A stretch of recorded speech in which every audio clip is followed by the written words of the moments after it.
আসসালামু আলাইকুম। টেকনিক্যাল আজাদ চ্যানেলের পক্ষ থেকে আপনাকে স্বাগতম। আজকে টিউটোরিয়ালে আলোচনা করব কিভাবে আপনি আপনার মোবাইল ফোন অথবা ল্যাপটপ বা পিসি থেকে আপনার জন্ম নিবন্ধন কার্ডটি খুব সহজেই বাংলা থেকে ইংলিশে রূপান্তর করবেন, এর পুরো টিপ অ্যান্ড ট্রিক্স। আজকের পুরো টিউটোরিয়াল জুড়ে আপনাদের সাথেই থাকছি আমি একে আজাদ।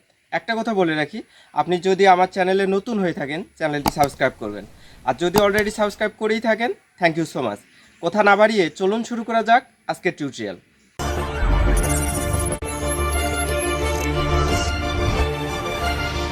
আপনার জন্ম নিবন্ধন কার্ডটি বাংলা থেকে ইংলিশ করার জন্য সর্বপ্রথম আপনাকে একটি ব্রাউজার ওপেন করে নিতে হবে। এটা আপনার মোবাইল ফোনের হতে পারে অথবা ল্যাপটপ বা ডেস্কটপের হতে পারে।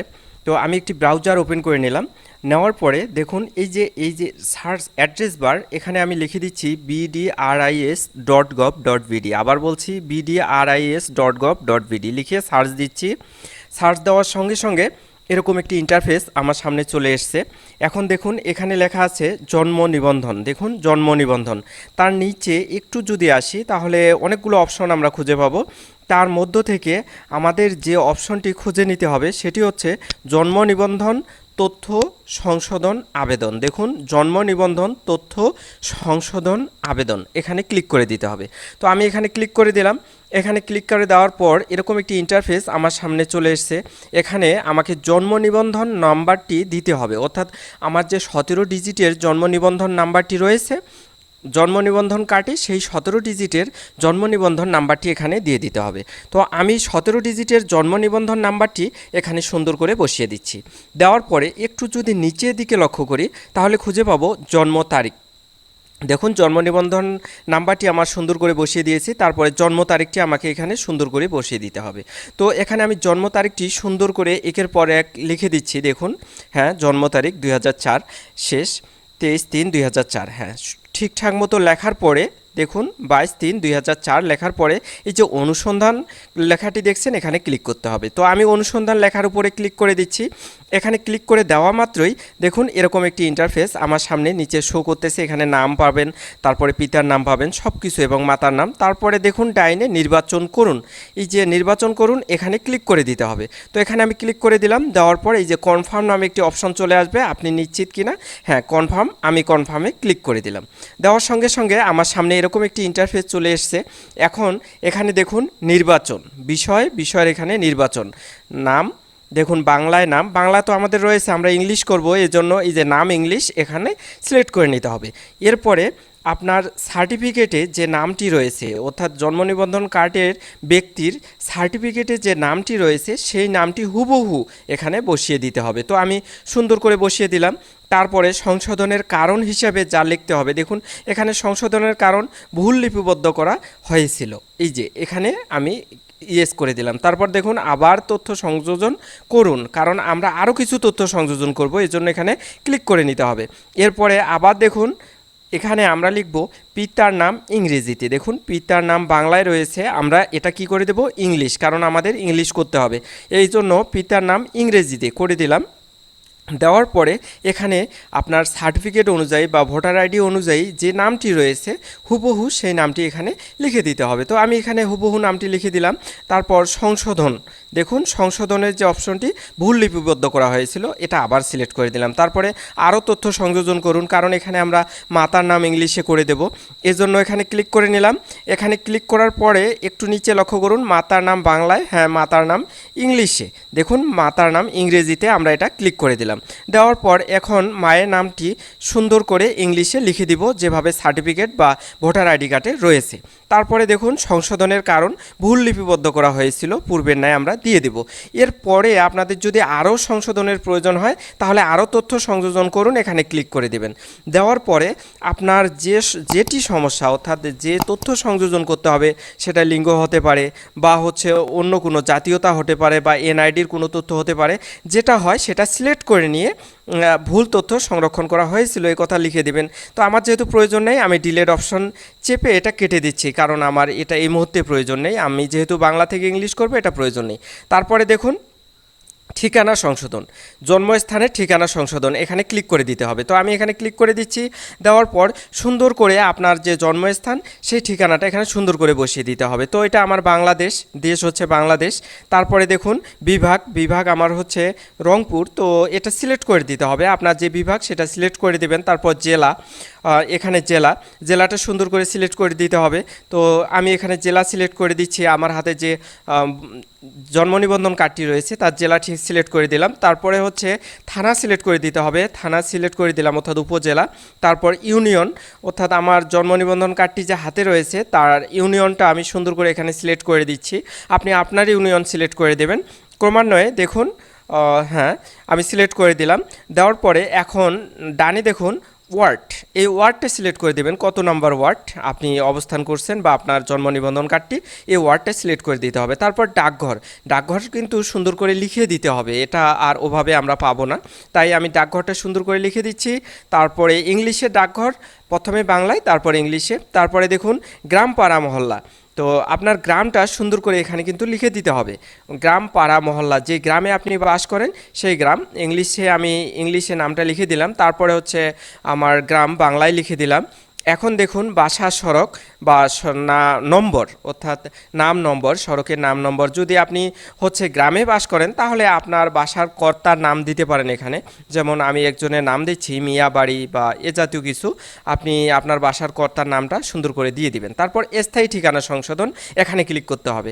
তো এখানে পূর্বের যা ছিল সব তথ্য আমি হুবহু কপি করে এখানে দিয়ে দিচ্ছি। আমি দ্রুত করতেছি, আসলে টিউটোরিয়ালটা অনেক লং হয়ে যাবে এর জন্য। তো আমি উপরের ঠিকানাগুলোই স্থায়ী ঠিকানা হিসেবে দিয়ে দিচ্ছি। আপনার যদি আলাদা ঠিকানা হয় তাহলে পূর্বের ন্যায় এভাবে দিয়ে দেবেন। তো নিচেও আমি কিন্তু খুব দ্রুত দিয়ে দিচ্ছি।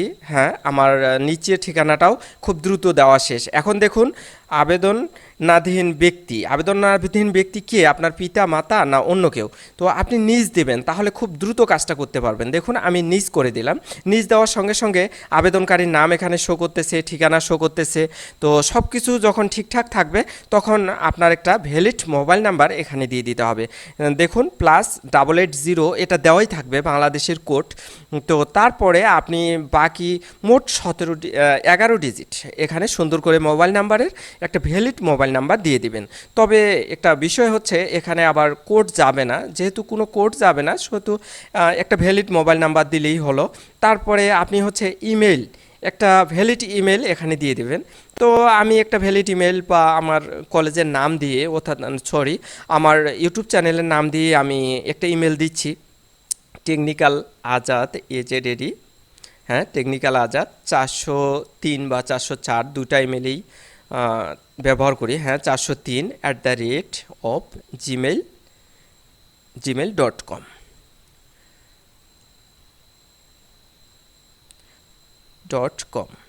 ওয়েল, আমার হচ্ছে ইমেল নাম্বারটি দেওয়া শেষ। এখন দেখুন আমার হচ্ছে মোবাইল নাম্বার দেওয়া হয়েছে, ইমেল দেওয়া হয়েছে। এখন দেখুন সংযোজনের পালা। এখানে দেখুন ফাইলটি অবশ্যই আপনার 1000 কিলোবাইটের মধ্যেই হতে হবে। অবশ্যই ফাইলটি একটু ফটোশপের মাধ্যমে সংযোজন বিয়োজন করে নেবেন। এখন দেখুন সংযোজন, আপনি যে তথ্যটি দিতে চাচ্ছেন, আপনার পিতার ভোটার আইডি কার্ড দিতে পারেন, আপনার সার্টিফিকেট মানে ফটোকপি দিতে পারেন।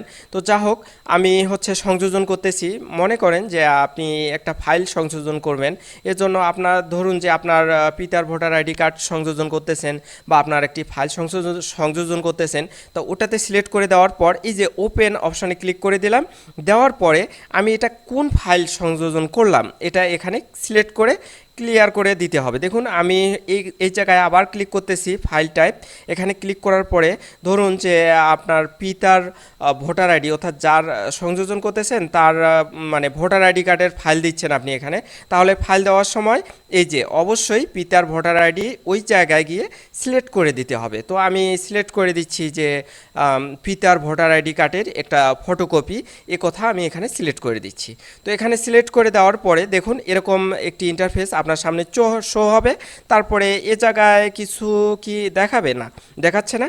এখন দেখুন স্টার্ট নামে একটি অপশন খুঁজে পাবেন ডান দিকে, এই যে স্টার্ট, এখানে যদি ক্লিক করেন তাহলে ফাইলটা কিন্তু আপলোড হয়ে যাবে। দেখুন এই যে স্টার্ট, এই অপশনে আমি ক্লিক করে দিচ্ছি। এই যে পিতার NID দেওয়ার জন্য। হ্যাঁ, এখন কিন্তু ফাইলটা আপলোড হয়ে গেছে। জাতীয় পরিচয়পত্র এই যে আমি যেটা দিলাম অর্থাৎ পিতার যে এনআইডির ফটোকপিটা এটা আপলোড হয়ে গেছে। এখন যদি মনে করেন না এটা ঠিক হয়নি তাহলে এখানে ডিলের অপশানে ক্লিক করলেই কিন্তু আবার চলে যাবে। তো আমাদের যে কিলোবাইট চাইছে তার চেয়ে আমরা অনেক কম করে দিচ্ছি।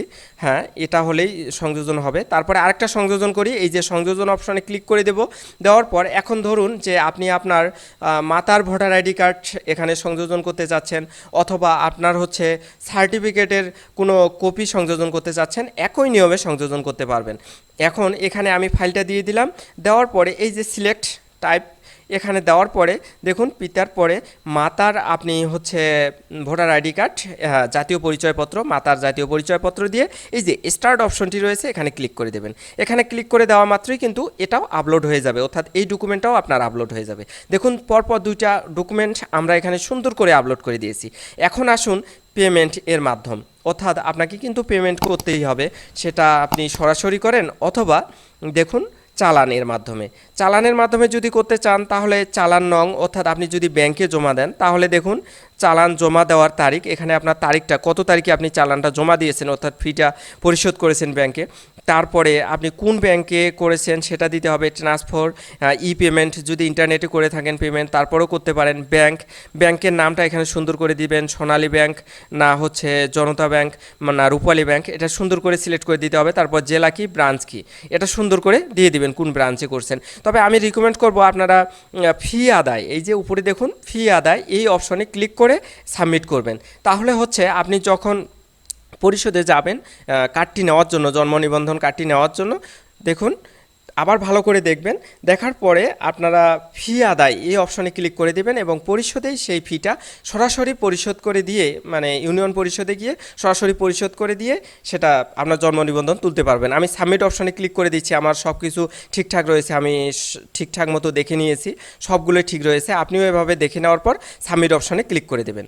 তো যখন আমি সাবমিট অপশনে ক্লিক করে দেব তখন অন্য একটি ইন্টারফেস আমার সামনে হাজির হবে। দেখুন এই যে আরেকটি ইন্টারফেস আমার সামনে চলে এসছে, অর্থাৎ এখানে দেখাচ্ছে সাকসেস, আবেদনটি আমার সফলভাবে সাবমিট হয়েছে।